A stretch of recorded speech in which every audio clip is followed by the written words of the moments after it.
questions. Welcome, Yamhill County, to Speaking Frankly. I'm your host, Howie Harkema, and our tagline is, "And how we doing?" Well, today I have another special guest on. It is Kellie Menke, who is running for City Council in Ward 1. Welcome, Kellie. Ward 2, I'm sorry. That's the other one is Lisa. I forgot. Yeah. Ward 2. So we're going to go to the gallery version so that we can both see each other. There we go. All right, another Zoom Speaking Frankly. So Kellie, what is your family background, your education and occupation prior to being on the McMinnville City Council? Okay. Well, my parents were teachers, and I was born and raised in southern Idaho. I met my husband, Kellie Menke, and we were both pursuing degrees at the University of Idaho. Just a little background: after Gene's graduation, he was commissioned in the U.S. Marine Corps, and we went back to Virginia for a year or so while he went through the basic school and communication school, and I substitute taught. They'd allow that even if you didn't have a degree back there. He went then to Okinawa for 13 months, and I went back to the University of Idaho to finish my degree because I wasn't done yet. I got my degree in bacteriology, medical technology in 1975. And we continued on in the term in the Marine Corps for another few more years. He spent a total of 5 years active duty, and most of that was in the Bay Area, a very lovely place. We started our family there, and I worked about a year as a lab tech at Del Monte Research Center. And then he resigned his commission, and we returned to his family home, which is McMinnville. And he went into the Marine Corps Reserve, and I went back to PSU. So I went to school a lot after our second daughter was born. I finished the equivalent of a Bachelor of Arts degree in accounting. And then in 1993, I graduated with a Master of Taxation degree. Shortly after I finished my accounting internship, excuse me. It's a hard word. I purchased a portion of John Montgomery's practice. He was a CPA here in town at the time, and I went into an office sharing arrangement with Kathleen Bernards, and we stayed together for 27 years. In fact, we still own a building together.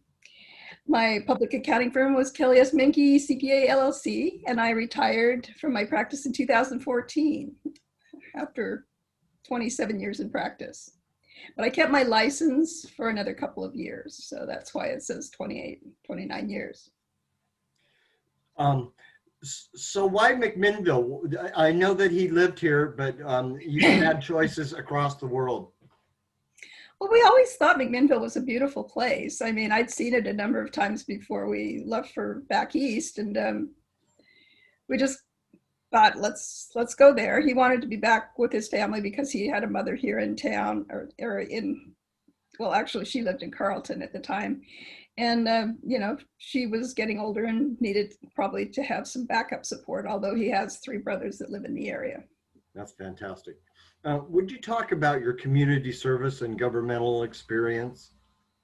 Sure.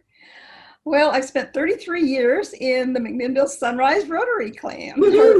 It's not clan, it's club. It started out as clan, but it's club. And I was on the Head Start board for a while, about a year or so. And with Michael Eichmann, a marvelous man who built all of these Head Start facilities around the area. I've been a treasurer and a board member for a number of different organizations. The Chamber of Commerce for about 2 years. I was a treasurer and a board member there, and the Library Foundation for like 6 years, and Habitat for Humanity for about another 3 years. I did both treasurer and board. And on Habitat at that point in time, when I ran for city council, I came off the board because the meeting was the same night. And so I left Habitat basically to join the city council.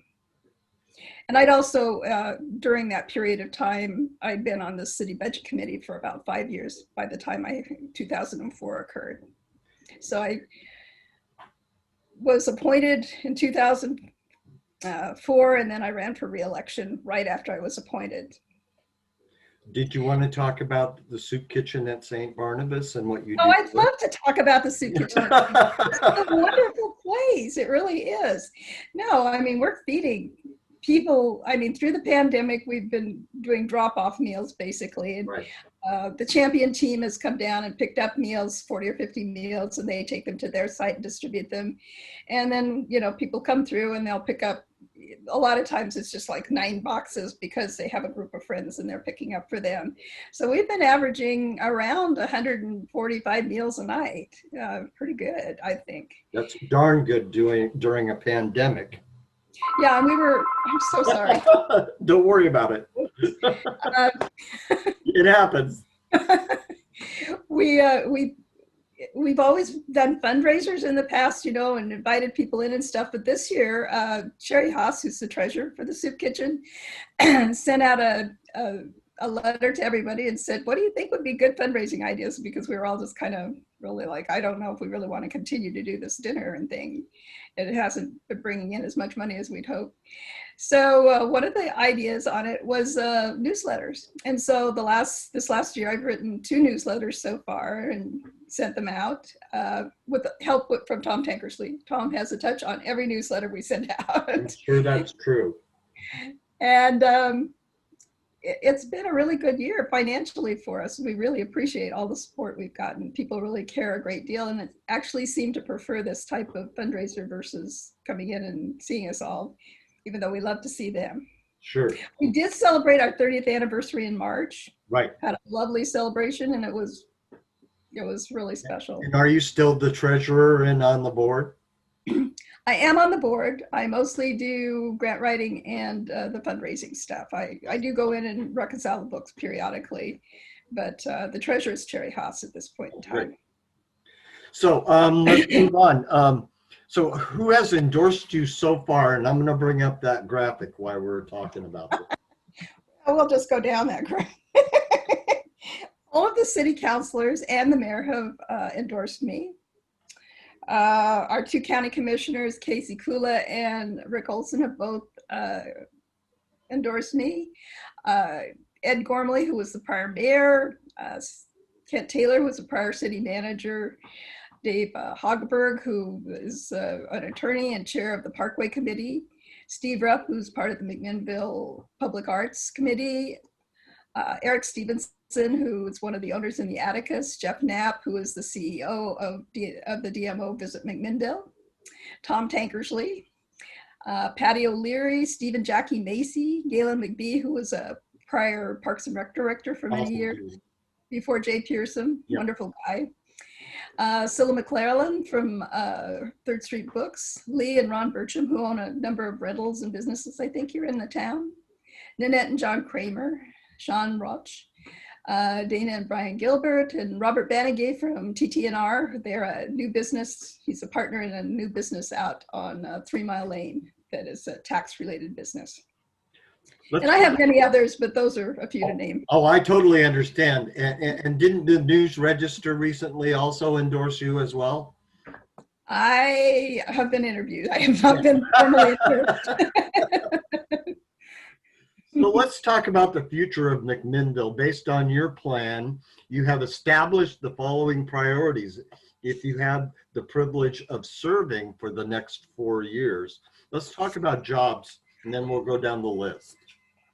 Okie dokie.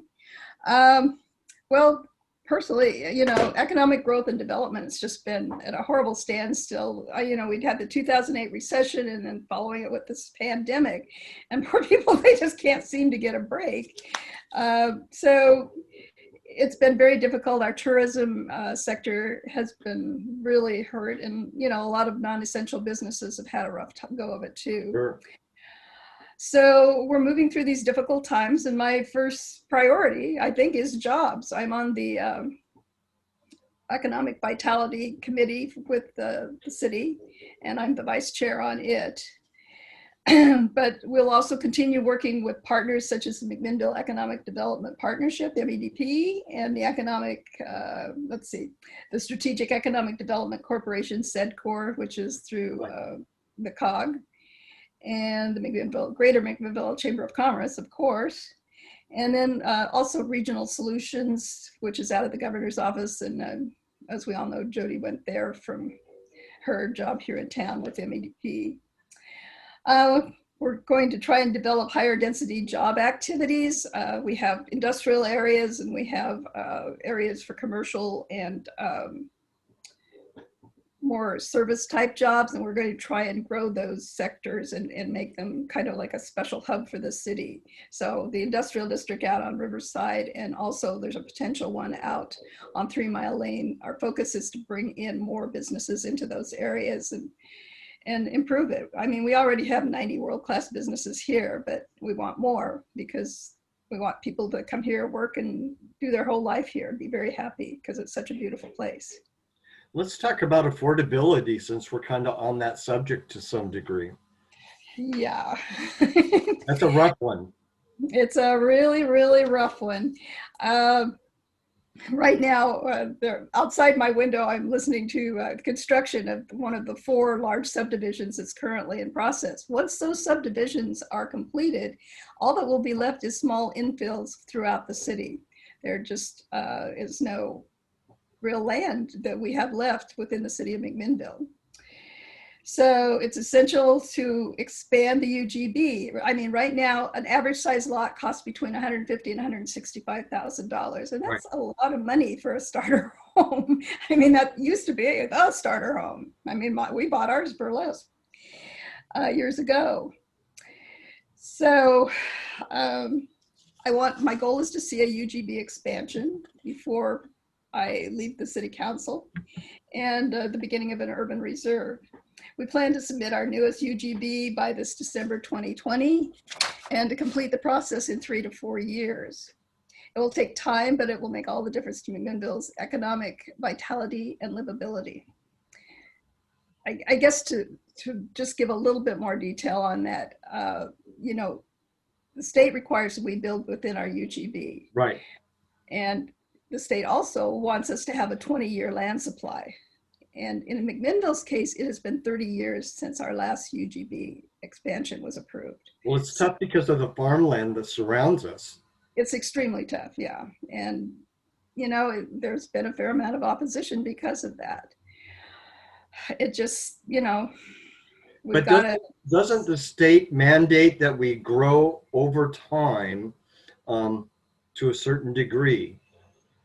Yeah, it requires a 20-year land supply. Right. So that's right now what we've done is we've gone back to the 2003 attempt at the UGB expansion, picked it up. There was only one defect. That was the goal 14 defect. And we're going to go back and try and cure that defect and resubmit it before the end of the year.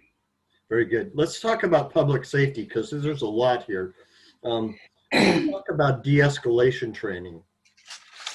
Okie dokie. I do have some information on that, and you may have to just kind of bear with me on this for a second or two. No worries. I mean, de-escalation training, huh? Okay. What do I have here?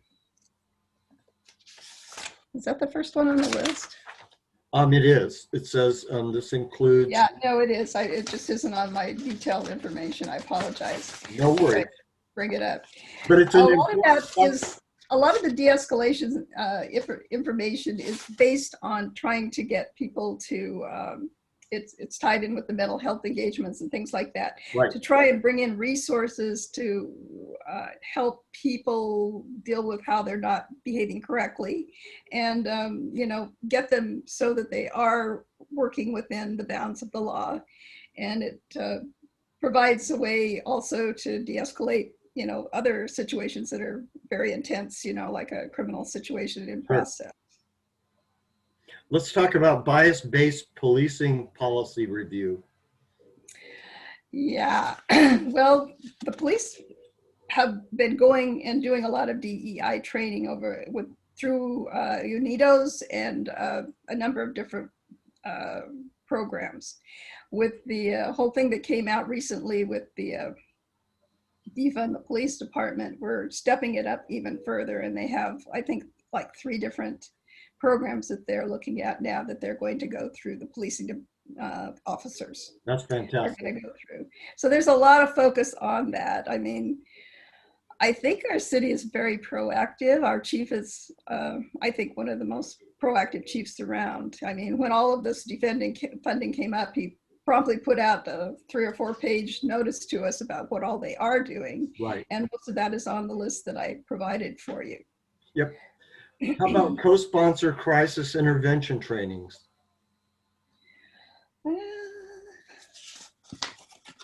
I go right down the list, and I don't know, for some reason I'm having a hard time with this.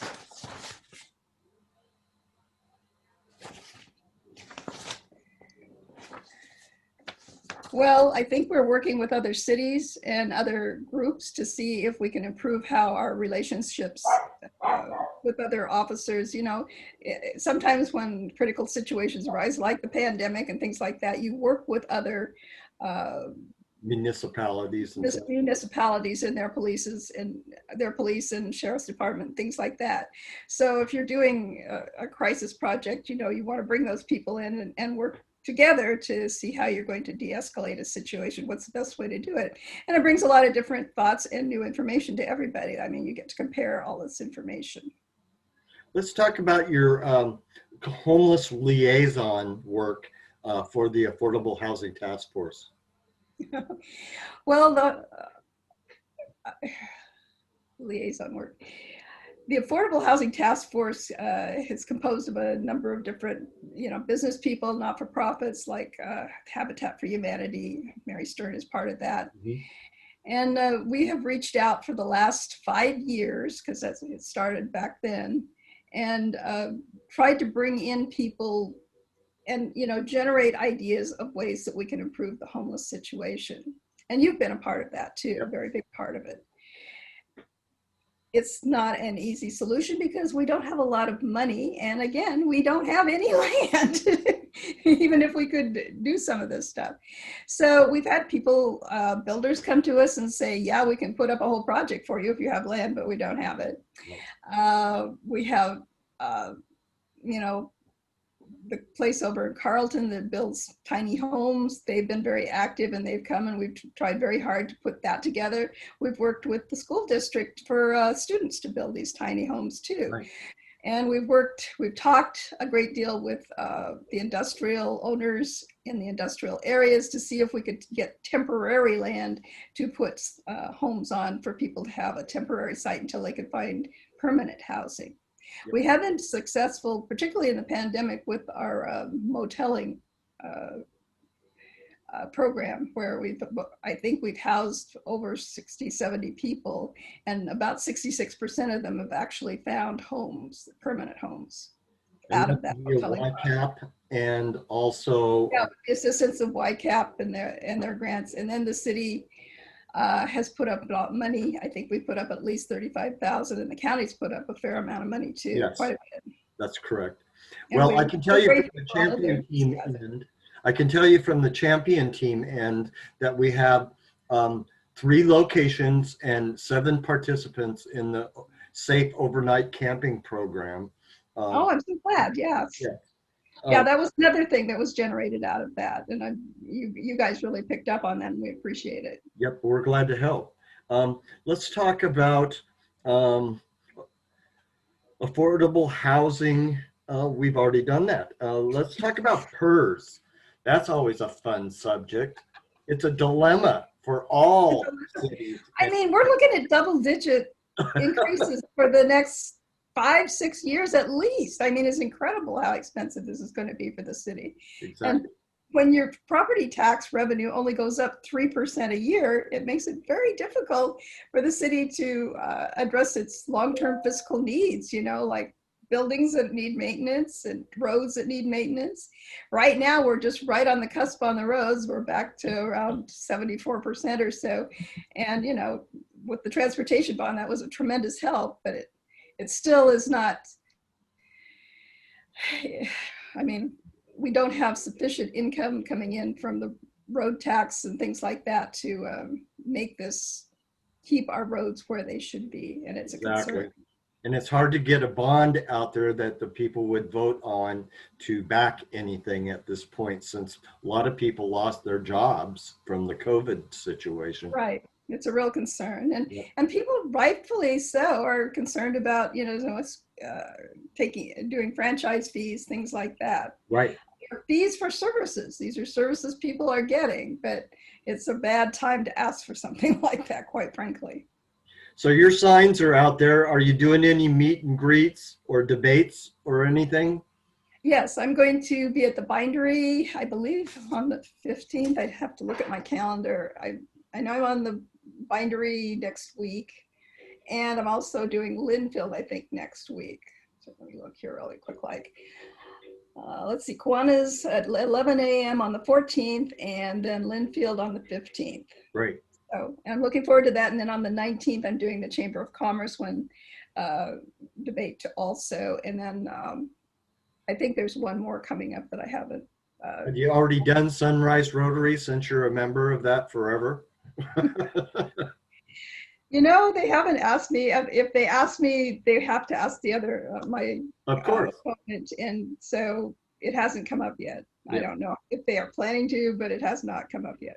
So this is going to be my very last question. No, already? Already. It goes by quick. How can this community assist you in your efforts to be reelected? Well, they look at our record. I mean, I know it's been a wild and crazy 4 years. We went from a very conservative type of, with a 40% fund balance reserve, to deciding that we needed to spend some of that money down to do what we needed to do with the city. And we're looking at a major, with MacPac, we're looking at funding probably some buildings, new buildings, because we have some buildings that just simply are not going to be able to continue to be used much longer. The fire department's one of those. Right. So we've managed to solve the homeless situation, at least to get the downtown businesses to a point where they're reasonably happy about what the situation is. It's certainly not solved by any means, but we are working on it still. But there are solutions out there, and we can get there. I think we can get there. We do need money for that sort of thing. Yeah. I've thought several times it might be really good to just form another foundation, but as a CPA, I kind of go back and go, there's a lot of foundations out there. Surely we could work with someone and make this work, So we talked about maybe going through the Oregon Community Foundation, or maybe joining with Dag Hobbert's foundation, Sure. Just to find a means so we could get matching dollars. I know people care deeply about this, and people have donated very generously to Yes, the they shelter, Yeah. but we need more. We just Yes, we really do. do. So your signs are out there. Can they still get them? I still have some left. Yes, please just, you can contact me through my Facebook account. I still could use donations. I'm sorry, nobody likes to be asked for money, but I really do need money still to do some of the mailings and stuff I want to do before the end of term. You have every right to ask for additional donors. I totally understand. I would absolutely love to have some additional donors. That would really help. Endorsements or letters to the News Register are very helpful also. Great. And wonderful people like you who are willing to interview me are just super special. Well, so are you. Thank you so much for all the work you do through the City Council and so many other nonprofits and different businesses throughout McMinnville and across Yamhill County. We appreciate everything that you've done, and I know that you will endeavor to make it even better if you are reelected for the next 4 years. So thank you, Kellie, very much for being on today. Thank you, elbow bump. And thank you for watching today. Yes, thank you for watching. Bye-bye now. Vote. Don't forget to vote. Yeah, don't forget to vote.